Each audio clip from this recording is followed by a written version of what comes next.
So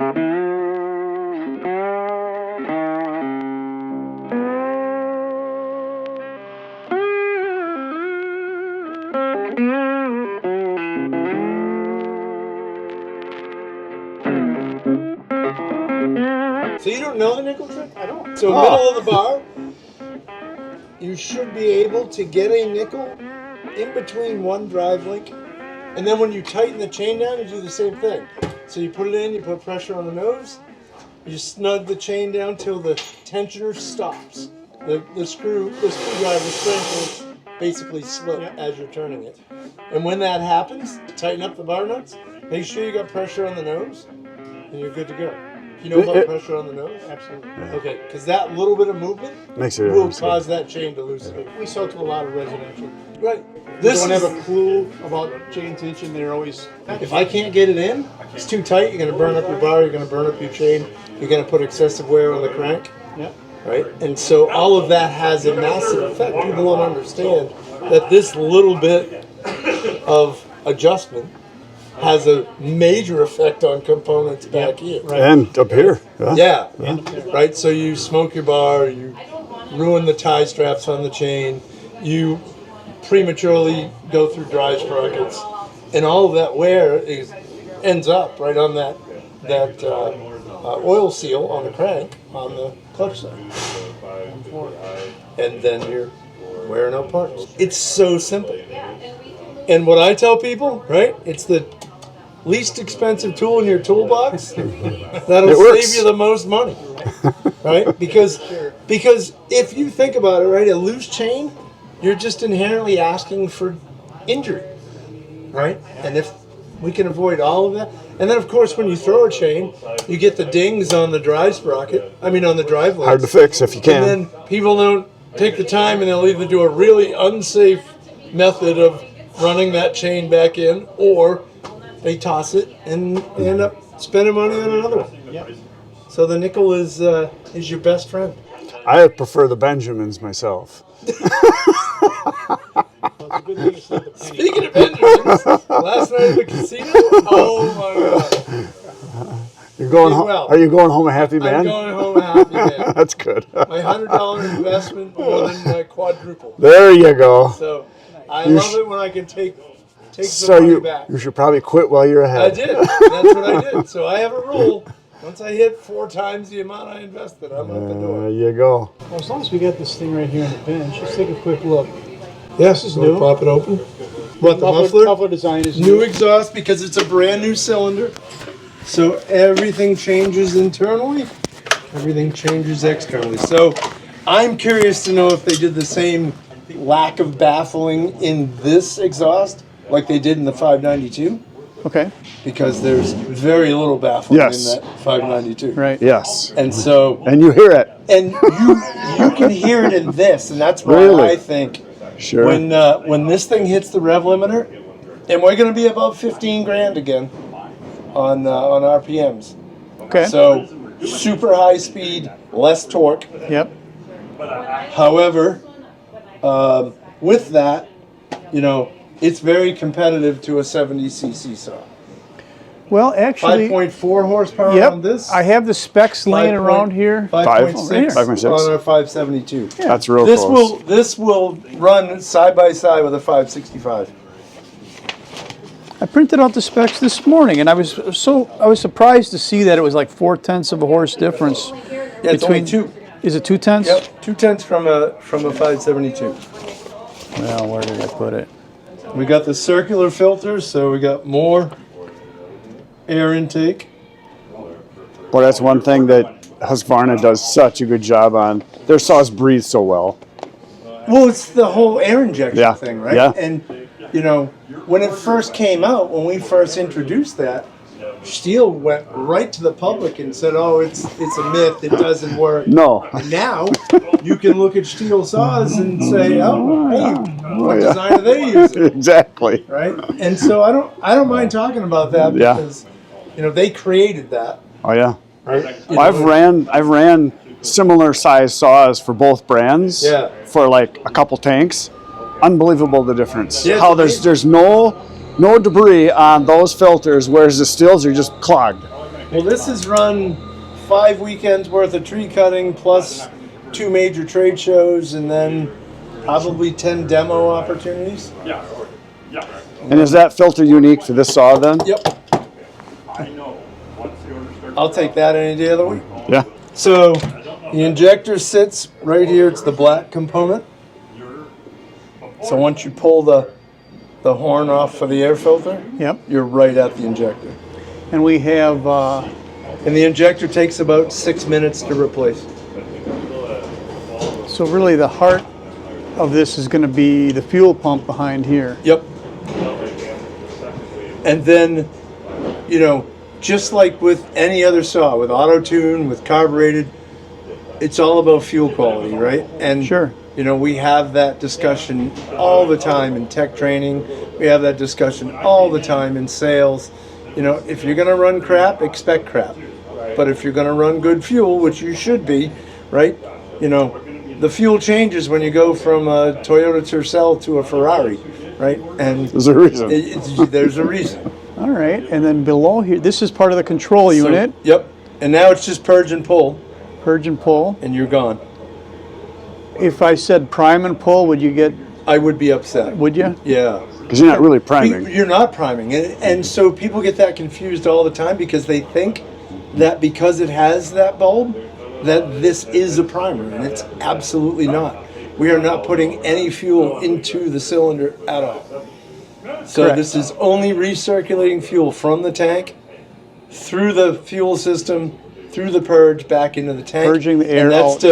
that's to remove air from the fuel, and that's to cool off the fuel if you're in a hot saw condition, because those air bubbles are what prevent saws from starting when it's hot. Sure. And so all that circulation does is remove those air bubbles, puts it back into the tank, cools it just a little bit. And I mean, you know, I've been in situations where, you know, I train for Cal Fire. I do stuff with California Conservation Corps. They're working on fire situations. They're at 160 degrees outside air temp. That fuel's boiling in the tank. Right. And people, you know, you see fuel boiling in a tank, that's amazing, right? And it happens a lot. And people don't realize that. So with our canned fuel, we have a higher temperature before it starts to boil, so that's better. No throttle position sensor. Does So, yeah, and even with, you know, with auto tune, there's the magnet for the throttle. Right. So, Yep. But this has some type of crankcase sensor down behind the flywheel. it's basing it off of the ignition module, Okay. and that is also behind the flywheel. So engine temperature is coming from the ignition module as well. It's not coming from an actual temperature sensor. Okay. But if the ignition module is hot, you're guaranteed that that engine is Sure. going to be, and that's how it's determining its mapping and what it's sending for fuel and air. I did see, as I was looking on the workshop manual, that there's the pinouts on that control module, and I noticed that 3, 4, and 5 are engine speed in, crankcase temp in, and crankcase pressure. Crankcase pressure, that's interesting. Oh, this is great. Yeah, so basically we're looking at PSI, right? So I mean, from it what it has the ability to tell that. So if there is an air leak, you're going to have a PSI range that's out of range, and then you'll get a code. okay. Where would an air leak come from? Like a crack Crank seals, Oh. base gasket, fuel line? crankcase seal. What, we don't have an, do we have an intake boot on here, or is this all hard? Is there a rubber boot or not? Or is it fixed? Well, there must be something rubber there. Yep. There's an intake boot. Looks like the control that, module. That can obviously go. And again, all fuel related, right? A lot of cases. Yep. Interesting. Something else I looked at. And you will, I believe it's, it might not be in what you printed, but there is an opportunity to put stiffer springs on here if you're going to run For the anti-vibe? a longer bar for the anti-vibe. Yeah. So No, I don't have that here. It's interesting to look at the fuel pump itself because this looks like a carburetor without the venturi. without the You have a fuel pump membrane, you've got a metering diaphragm, you've got a needle and metering lever. It just outputs to the that throttle injector, button. right? Yep. Yep. Nice. I also noticed that this cylinder doesn't look like a regular cylinder. They changed it a lot. Must be the So in the that was casting for method? weight reduction and for cooling. Okay. So that allowed for more air to transfer across and not be impeded. So now we get better airflow across the cylinder. And where we're running at higher RPMs, we're going to need to cool it better. Yep. So we're doing a completely different cooling system than the competitor is using in their EFI zone. I didn't know there was competitors. There's another brand that I sells. love that. I'm just looking this Everyone over said here. it's Ford Chevy all day long, Yeah. right? I'm like, I mean, this looks the same. I know this is Sure. a different part number.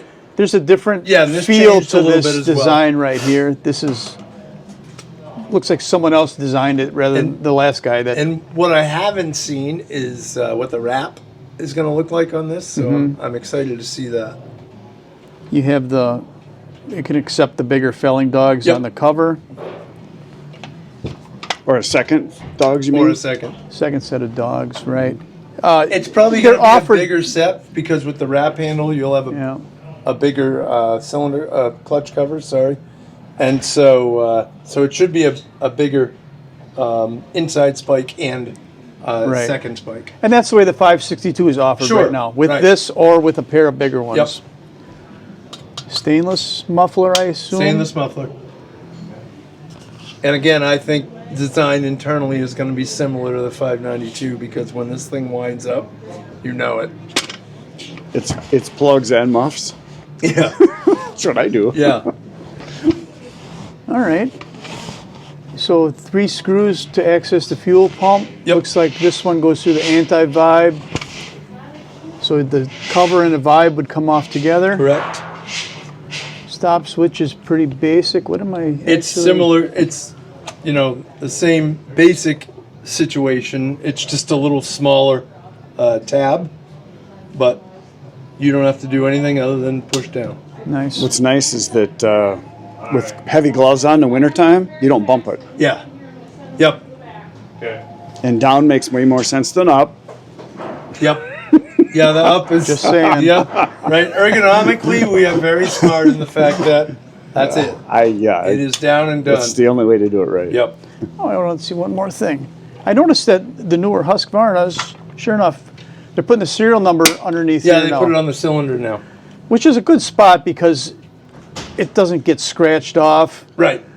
and you don't have to try and look for it behind this handle. Oh yeah, that's always a pain. I will admit, though, that we almost called you guys, like, you forgot to put the Look serial. at- 3 of us looked it over, So and it's finally funny, someone saw it it's under funny there. that you say that. I had a random conversation with the product manager, and then 2 guys in our warranty shop were like, "Hey, we don't know what happened Yeah. with the model number." I'm like, "Oh, I know this one," and so we passed that along pretty quick. The plug is right here. So mine, this is where pre-production comes into play. Mine doesn't have a cover on it, but the new one will have a cover on it, so that way. So you we don't can plug into the Husqvarna service hub right Husqvarna here. service hub plug is right there. And we'll be able to Basically- see history, Yes. how far last run history, Yep. no more than that. Right. You'll see historic we have data now. for starts and runtime and Yep. all of that, but the last 5 minutes of runtime will be historic data. And then there's a little secret to the air filter. When you put it on, there's a little notch where it seats in, and then you can tighten it. Otherwise, people will fight with that. And so, knowing about that being able to sit in place is Well, important. do you mind if I look at that once? No, yeah, Because go ahead and try Can it. you put it on wrong? Well, you can get to the point where it won't go on. You can't screw it in. And Oh, it's- I see. The and it's hard- notches, yep. this cone shape here, and these Seats. this crown here, Yep. right? Yep. I see what So you're if you don't find that area where it drops in, Yep, you'll be trying to turn that and tighten it. And I'm it with won't you. tighten. I'm with you. And my fear is that people will just leave it and No. just try to go. And so It depends if you're the person that bought the saw or if you're the person that's running the saw. Because the guy that bought the saw is going to get that on there exactly the way it belongs. Yeah. Never borrow your chainsaw. never, right? Yeah, never alone. Never alone. And then nothing really changes with the cylinder cover. That's all the same. I like it. So I like the fact that we're a quarter of a pound lighter than a 562. Yep. Mark II, I should say. Yep. We're a half a pound lighter than the original 562. Body-wise, we're in between a 550 and a 562 Mark II. And then performance-wise, we're at a 70cc level. So that begs the question, if this is so much similar to a 562 or better, is the 562 going to stick around? Oh, so I think the 562 will stick around for price, but my worry is the 572. Yeah. That's my worry. Really? Well, there's the and opportunity that's to historically been your favorite saw. Right. And here we are. I can tell you right now, with the hours that I put on this is absolutely my favorite. Is that right? That's good to hear. Yeah. I'm in love with this thing. I see the numbers, and I don't know how to interpret them, but I see the vibration numbers on here, I think, Right, we're lower. are way lower. Yep. I don't even know what a M/S to the second power is, but it's only a 3 compared to something in the mid 4s on the Yep. other saws. So that's a 25%. Sure looks good on reduction. paper. Yeah, well, it sure looks good when you have it in your hand, too. Yeah, well, that's good to hear. And that's, it's funny how some of the intricacies of this, the throttle response, right? People don't, think that's a big deal until you're using it, and all of a sudden you're like, snap, and you're there. And it's, it's kind of like that battery feel almost, where it's instant response. I mean, it's noticeable. My impression from other brands, I don't know why you'd buy one, but anyway, they're absolutely, Husqvarna's throttle response is always faster. Yeah. Always. Yes, so we Always. we do, ergonomics wise, we're big on that. We're looking for better balance. We're looking, we made the flywheel thinner, lighter. We moved the magnets. We moved the ignition module, and now that rotational force that you get when you're limbing is that much less. So wear and tear on the operator when you're doing a lot of intricate cutting. The weak link- the weak link is always the operator. Yeah. Mind Always. if I pop the Absolutely. starter off? No. Go ahead. I just wanted to show people that the coil isn't where you would expect it to be, and now we've improved air intake, right? Sure. That's what you're explaining? Yep. And the other thing now, one of the things about where the coil, the ignition module has always been, is that debris will find its way to it and pack itself Yep. over it. Oh, right? that's big on any saw. So then we get ignition module issues because of the dirt and debris. Now we've taken that away, and so now air movement is that much cleaner and more efficient. 4-pin. We don't get the debris building up directly on top of the ignition module Right? anymore. Traditionally, on a 4 Series saw, maybe it'd be up here. On a Pro saw, it'd be Fives. down here. The pawls look similar. We have the air nozzle for For the air injection. air injection, Yep. correct? There's a And it's- cooling port that goes behind the cylinder, and there's I a think cooling there's one port right there. that goes directly through underneath the front. Cooling port that goes all the way through. Yeah. And the magnets, like you said, they're not on the outside of the flywheel, they're on the back. The flywheel's smaller, so all that rotational force that you would get normally, like when you have it full throttle and you move the saw, you can feel the saw Yeah. wanting to pull you in You one don't have direction or that the other. weight on the outside, Right. you've got it in closer to Yep. the center line. And that by makes sense. incorporating that with the outboard clutch on the other side, we now reduce that rotational force even more. Very nice. And the 564 still has the large bar footprint. Okay. So mounting wise, we're using everything that you would use on a 565 and up, or even a 562 and up. So what's your overall impression being a mechanic that's going to be working on stuff? It looks very easy to work on, to be honest with you. Something else I looked at, I was pricing components. So if you had a 562 and you are an independent shop that doesn't have access to Husqvarna's Service Hub, and you wanted to guess, does it need a coil, does it need a carb? It would cost you $320 to buy those two components right now. Right. This saw right now, the fuel pump, the injection nozzle, and the control unit is $10 cheaper than that coil and carb on the 562. So I was happy to see that new technology isn't going to be like price gouging Doesn't mean kind you're of. breaking the bank. Right, exactly, exactly. And, you know, we're not comparing to the 500i. We're not in the same size category, right? However, if you look at the two technologies, we're cleaner, we're less expensive, we're smoother cutting, we're faster response, we're less rotational force. There's a lot of plus to this. Fuel consumption. Fuel consumption is huge. And this saw is amazing in consumption because of the technology that we used to... I was admiring that spec this. on here, the fuel consumption spec, because I was comparing it to, I want to say it's better than a 550. Oh, it would be comparable to it, yeah. Where is that number? Fuel consumption right here. 424, is that grams per kilowatt hour? What is Yeah. that? I don't know what that is, but that number is lower than the 550, 562, and quite close to the 572, but lower. Now, And one of the things that I used to compare was the 572 to the 500i, and we would run twice as long. We would have faster cutting capacity and more output, okay. right? And so part of that is just inherently in the design of how they're cooling the engine with raw fuel. When I bought my first 572 when they first came out, Yep. I noticed right away the fuel went forever. It was like, please run out, I'm tired. It was noticeable. It was real noticeable. Yeah. Very nice. And so I mix, I'll be honest, right? I was worried about how long we waited to get this technology out. But now that I've seen it, now that I've gotten to run it, now that I've gotten to promote it and use it, I can see why we took our time with it, because Got it right. we got it right. And there's a lot of times where, historically, right, first gen 550 was not great.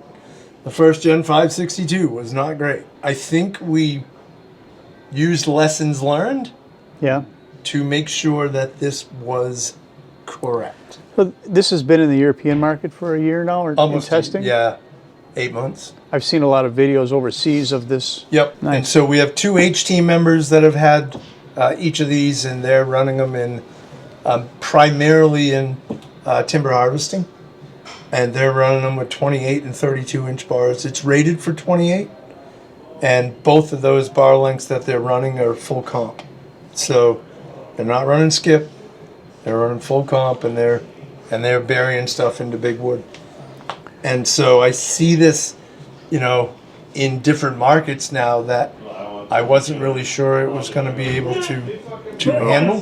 But now I'm looking at firefighting and vent saws. I'm looking at, forest firefighting and how, units like Cal Fire are using bigger saws. This is lighter and will still do the same work as the saws they're running now. And price-wise, we're still way ahead of the game than anyone else. So do you have any insight as to whether or not Husky's taken a wait and see if this is accepted approach, or is there some things on the radar in other models for fuel injection? They're keeping that pretty tight-lipped. I imagine they would be. But I can say that because of the success of this already, that there is definitely a look into technology and other Sizes. names. Yeah. And do you think No. that puts auto-tune in jeopardy for the future? No. I see now we have an auto-tune backpack blower. They might even have a Yep. brush cutter. There is a brush saw in Canada and in Europe Okay. that we don't offer here, but Okay. it also has auto-tune technology. And so, that auto-tune technology gives us a different platform to work off of, right? And even in residential, right, the 450X, which will be released next year, that saw has auto-tune 3.0 in it. And that's one of our most popular size Rancher series. It's saws. our most popular selling saw here. Yeah, the it's 450 's 50cc, great. so it's in the middle of the power range. It's Flight. the Rancher grade, so it's in the middle of the build quality Yep. range. Price point. It's good. Absolutely, and we Yep. hit the middle of the price point. So we're moving auto-tune technology to that Rancher line, and so I would dare say that will be equally as successful. And So that's an X model, you said? yes, So the S model that's coming out, that is basically the replacement to the existing one now. and that'll have It will have easier a higher level of performance, easier starting, a little bit lighter, and so So the auto-tune version following that will be the easy start as well? yep. Very good. And auto-tune 3.0, so it's going to make starting and starting issues between cold and hot start that much simpler. So for our viewers, that when you say auto-tune 3.0, I think the easiest way to describe that on our end would be those are the ones that say start rather than choke. Correct. So auto-tune now becomes the choke. The technology in it will adjust fuel settings and starting capabilities Yep. based on that being in that position every single time. That's the important part to remember. Right. It's the same start every single time. The opportunity to flood becomes 100 times less, but if you don't put it in that start position, now you have the opportunity to flood the saw. You do. And that brings up another question. Now you've been running this saw. It's purge and pull. Purge and pull. Have you just pulled after it's been, okay, you run it, Have you I set done it it? down, Yes, and it I works. have. It's Yeah. an auto-tune saw may or may not start the same way. Correct. Because there's that hot and cold technology, Yep. right? So now with 3.0, it helps to reduce that. But if you have hot fuel, you still need that. Oh yeah, you purge. want to move that hot fuel Right. back into the tank. It's, hey, you were running for, let's say you bucked up one of your logs and you shut the saw off because you're moving the wood out of the way, and then you go back to starting it up, not such a big deal. But if you've bucked up 3 or 4 cords and now you want to restart that saw, purge is your best friend. yeah. I suppose, and if you've had the saw laying, sitting, not running for Sure. a half hour, no. Yep. And even people don't realize, you just set that out in the sun for a little bit. Oh yeah. And on a hot day already, that will generate so much heat that the same air bubbles, that pre-percolation is starting to exist just from sitting in the sun. When I cut on hot days, when I'm done with the saw, I set it in the shade. Yeah. Always. Yep. No reason to have it in the sun. And this really does become your best friend. And for those, people that aren't familiar, it doesn't have to be full of fuel, right? It just has to have fuel. I see something right now that is an improvement that maybe a lot of people won't appreciate, but on a lot of models, the bulb is a little bit recessed in the cover. Yeah. And here it's easy. Gloves, A little more pronounced. gloves, no problem. And I think part of the opportunity for where this can be used and when it can be Yeah. used, that makes things a little easier. yeah, nice. Yeah, I'm super excited about this Thumbs one. up. So far, so good.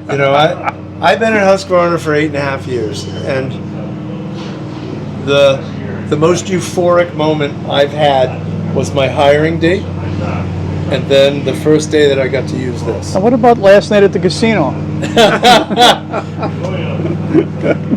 There was some euphoria there for sure. Not as much. For sure, not as much as this. Winning though. money isn't as important Right? as this saw. And I have to admit, it was super exciting to be a part of this launch, and to be a part of this project, and so I can see why. I, This is impressive. And it's clean and simple. And it looks like it's going to be easy to work on. yeah. Like I said, I swapped out an injector just in doing some testing and replacing and upgrading parts, and 6 minutes we had the injector installed. So simple. Like it was super simple. I mean, we literally took longer to work our way through it, but it is. If we look right down in here, there's 3 sets of electrical plugs, and I have to believe that they're all different. You can't mix them up. Right. Yeah. Correct. Okay. That one comes from the crank sensor, I believe. No, that's on the other side. I got to check Yep. my schematic. I haven't worked on one of these yet. Nobody has. That's the fun part. It's probably built so well you'll never have to work on it. Well, there's It's that. been interesting, right? So, in talking with Sweden, not a lot of return in the first 8 months, and it's been exciting to hear. Oh, this comes from the stator, the generator behind the flywheel on this side. That's these 3. And there is a heated handle version of this as well. That was one of the so there questions is I a had. there is G's coming? a there is a G version also. Awesome. Very nice. So right now it's week 5 of 2026. But these should hit the dealers. I can't say we're going to hold you to it because we don't have Sure. any leverage, but I'm excited for that, and I'm sure our customers will be too. I mean, I was pretty excited about it myself. So, and I just think it's going to make a big difference. I talk about things being game changers, and this is a game changer. A lot of improvements are very small, minute, little things here, little things there. This is a whole new thing. It's a whole new saw. Yep. I looked at part numbers between this and the 562, and there's not a lot of things with the same number. It's a new saw. Oh yeah. Yeah. Yeah. Yeah. There's not a lot of mix and match. This is ground up. Yep. Right. I'm really I've seen what I had to see. Okay, good. Thank you. Yeah.